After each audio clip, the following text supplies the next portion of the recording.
Hi friends, welcome to Speaky Tech channel. நம்ம இந்த வீடியோல எதை பத்தி பார்க்க போறோம்னா வாட்ஸ்அப்ல புதுசா வந்த சூப்பரான 3 அப்டேட்ஸ் பத்தி தான் நம்ம இந்த வீடியோல கிளியரா பார்க்க போறோம். ஓகே फ्रेंड्स, நம்ம சேனலை ஃபர்ஸ்ட் டைம் பாக்குறீங்கன்னா சப்ஸ்கிரைப் பண்ணுங்க. கூடவே இருக்க பெல் ஐகானை கிளிக் செய்து ஆல்ங்கிற ஆப்ஷனை வந்து எனேபிள் பண்ணுவீங்க. அப்பதான் நம்ம சேனல்ல போடக்கூடிய வீடியோஸ் எல்லாம் உங்களுக்கு நோட்டிபிகேஷன் வரும். ஓகே, இந்த வீடியோக்குள்ள போகலாம்.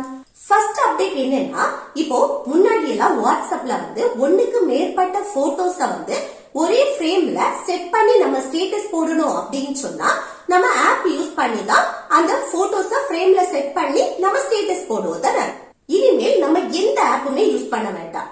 வாட்ஸ்அப்ல ஒன்றுக்கு மேற்பட்ட போட்டோஸ வந்து ஃப்ரேம்ல செட் பண்ணி நம்ம இந்த மாதிரி ஸ்டேட்டஸா போட்டுக்கலாம். ஓகே, இது எப்படின்னு பார்க்கலாமா? ஃபர்ஸ்ட் உங்க வாட்ஸ்அப்ப வந்து ஓபன் செய்யுங்க. அடுத்து கீழே இருக்க இந்த அப்டேட்ஸ் ஆப்ஷனை வந்து கிளிக் செய்யுங்க. நெக்ஸ்ட் இதுல வந்து கீழே ரைட் சைடுல இருக்கக்கூடிய இந்த கேமரா சிம்பலை வந்து கிளிக் செய்யுங்க. நெக்ஸ்ட் இதுல வந்து புதுசா ஒரு லேஅவுட்னு ஒரு ஆப்ஷன் இருக்கு பாருங்க, அதை கிளிக் செய்யுங்க. நெக்ஸ்ட் நீங்க எந்த போட்டோ எல்லாம் ஸ்டேட்டஸா போடணுமோ அந்த போட்டோஸ் எல்லாம் செலக்ட் பண்ணுங்க. இதுல மினிமம் 6 போட்டோஸ் வரைக்கும் தான் ஃப்ரேமா செட் பண்ண முடியும். நெக்ஸ்ட் இதுல வந்து கீழே இருக்க இந்த டிக் ஆப்ஷனை வந்து கிளிக் செய்யுங்க. நெக்ஸ்ட் கீழே இதுல வந்து நிறைய ஃப்ரேம் வந்து கொடுத்திருக்காங்க பாருங்க. இதுல உங்களுக்கு பிடிச்ச ஃப்ரேமை வந்து கிளிக் பண்ணி அதுல உங்க போட்டோ வந்து செட் பண்ணி வைங்க. அப்புறம் மேல இருக்க இந்த டன் ஆப்ஷனை வந்து கிளிக் பண்ணிட்டு கீழே இருக்க இந்த சென்ட் ஆப்ஷனை வந்து நீங்க கிளிக் பண்ணீங்கன்னா நீங்க இத வந்து ஸ்டேட்டஸா போட்டுக்கலாம்.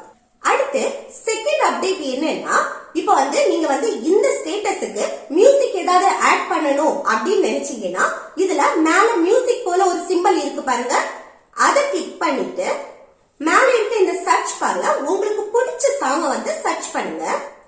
அடுத்து அந்த சாங்க்கு பக்கத்துல இருக்க இந்த ஆரோவை கிளிக் பண்ணி இந்த சாங்ல எந்த லைன் வந்து உங்களுக்கு பிடிச்சிருக்கோ அந்த லைனை வந்து அதுக்கேற்றபடி இந்த மாதிரி அட்ஜஸ்ட் பண்ணி அடுத்து மேல இருக்க டன் ஆப்ஷனை வந்து கிளிக் பண்ணிட்டு அப்புறம் கீழே இருக்க இந்த சென்ட் ஆப்ஷனை நீங்க கிளிக் பண்ணீங்கன்னா இது நம்ம ஸ்டேட்டஸா போட்டுக்கலாம்.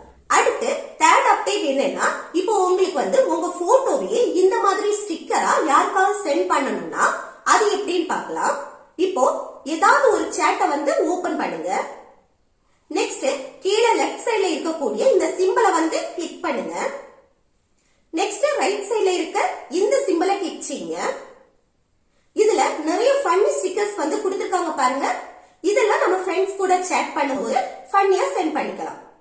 இதே இது உங்க போட்டோவையே இந்த மாதிரி ஸ்டிக்கரா சென்ட் பண்ணணும்னா இதுல இந்த கிரியேட் ஆப்ஷனை வந்து கிளிக் பண்ணிட்டு அப்புறம் இதுல எந்த போட்டோ வந்து நீங்க ஸ்டிக்கரா சென்ட் பண்ணணுமோ அந்த போட்டோவை வந்து கிளிக் பண்ணுங்க. இப்போ இந்த போட்டோ வந்து ஸ்டிக்கர் போல வந்துருச்சு பாருங்க. இனி இத வந்து சென்ட் பண்ணிக்கலாம். இப்படி உங்க போட்டோவை வந்து ஸ்டிக்கர் போல ஃபன்னா இந்த மாதிரி சென்ட் பண்ணிக்கலாம். ஓகே फ्रेंड्स, இந்த 3 அப்டேட்டும் உங்களுக்கு ரொம்ப யூஸ்ஃபுல்லா இருக்கும்னு நினைக்கிறேன். யூஸ்ஃபுல்லா இருந்துச்சுன்னா இந்த வீடியோக்கு லைக் பண்ணுங்க, உங்க ஃப்ரெண்ட்ஸ்க்கு ஷேர் பண்ணுங்க.